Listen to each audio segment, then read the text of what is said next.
Dan Fouts is holding the money for the guy that cries the longest. And I'm going to win it.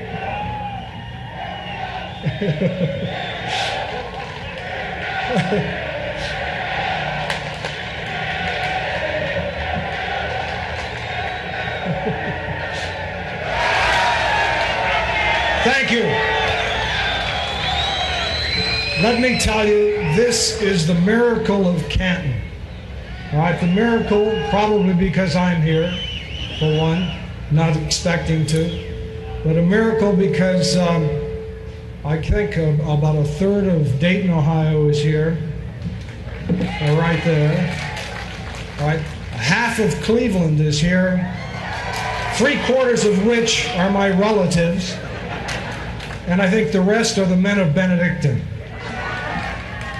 Of course, from Dayton, there's the University of Dayton people, a lot of them here, and 3/4 of Pittsburgh.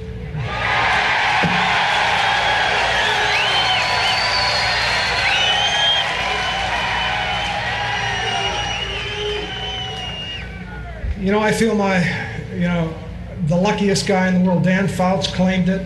I think he's second.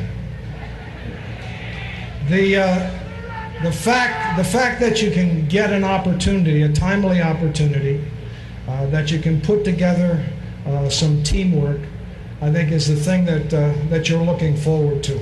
You know, my background in Cleveland was a great opportunity going to Benedictine High School, which would allow academics and sportsmanship and moral responsibility stay on an equal level with athletics. And I think that's important for young people. Having coaches that helped you be the best you could by teaching you technique and helping you do that. That's something that stayed with me through my career.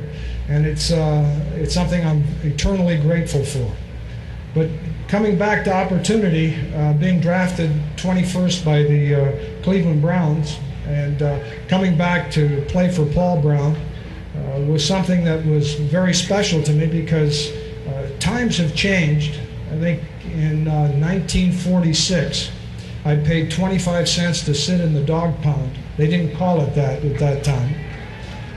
They allowed high school players, football players, to come in, and for a quarter, you could watch the likes of Lou Groza, Otto Graham, Dante Lavelli, Marion Motley, the guys that are sitting here, Bill Willis, special people. And never had the idea in my mind that I'd be on the field with them, but I was able to do that. That was an opportunity I'll never forget. At the end of that career, I think that was about 1960, there were some gentlemen that started the American Football League. Baron Hilton was one, Lamar Hunt, who was over here, was one, and they got together and started a league, and there was an opportunity for coaches. And Sid Gilman was named the head coach of the Chargers at that time. It was the Los Angeles Chargers, and I called him on the phone and said, I really need a coaching job. And he says, what kind of experience do you have? And I said, well, I've played, but I've never coached. And he said, you're hired. And I appreciate that opportunity, Sid, very much, because working under Sid was really something special. It was a research project. It was great guidance. It was a learning experience where he kind of let me have my head and guided me when I needed guidance, and he did that very, very well, and I appreciate that very much. And then after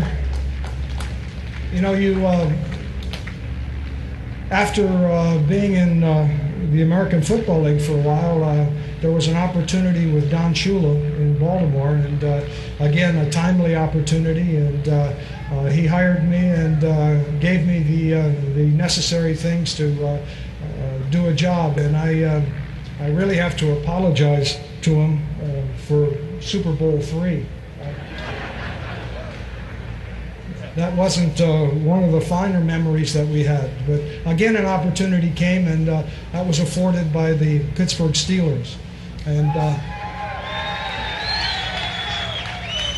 not only the job opportunity that was great, but living in the city of Pittsburgh was great, because one of the things that I've really failed to mention earlier is that atmosphere is a huge thing, is a big thing.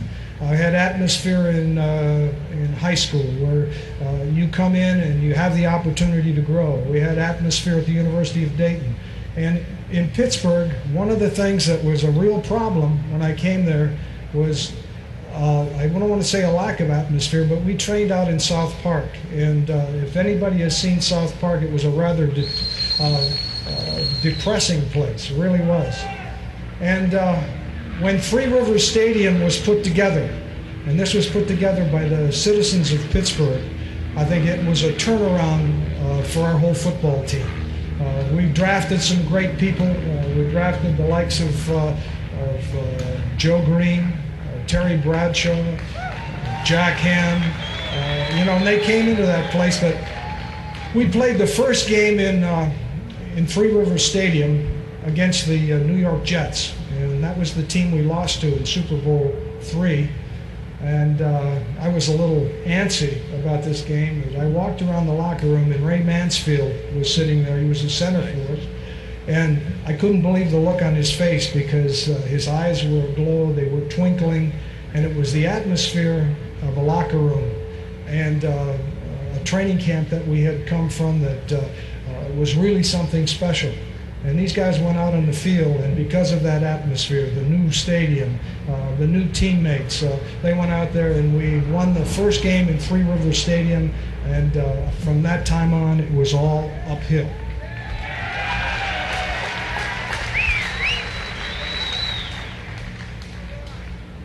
I said you have to be lucky, and I was. We had a lot of people going through this whole thing that I am very grateful to.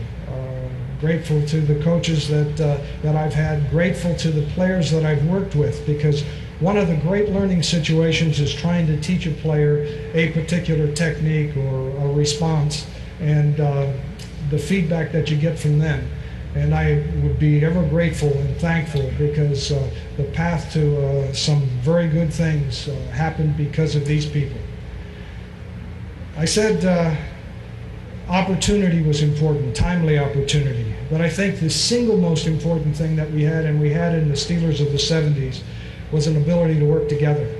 It's called teamwork, and it's tough to describe that, to use that word. But the thing that stuck out in my mind is that we had a lot of people that didn't worry about what somebody else did. If someone else was having a tough time on a particular day, they reached down and got it up a little more. They got the thing done.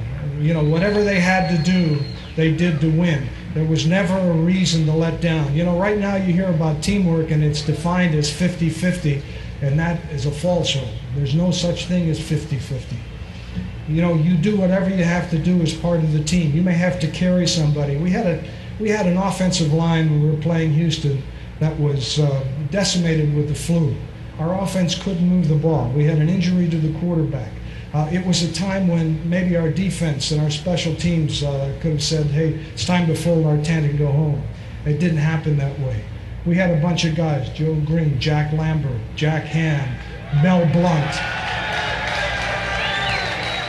They'd get together and reach down, and what they did is they limited a running attack. When they tried to run the ball, there was a Joe Green in the running lane. There was a Jack Lambert hammering on him. They went back to pass, Pastorini, and Joe Green was all over him on the back, L.C. Greenwood. They just took the ball away from him, and we had the ball in scoring territory. We were able to kick field goals. To me, that's teamwork. Another week, the offense carried it while the defense struggled. But that is something that right now in a society of confrontation, we've got male against female. We've got black against white. We've got labor against management in a confrontational thing. Well, the shame of it is some people have made progress through confrontation, but I can't tell you how much you can gain, how much progress you can make by working together as a team, by helping one another. You get much more done that way. And if there's anything the Steelers of the 70s epitomized, I think it's that teamwork. Thank you very much.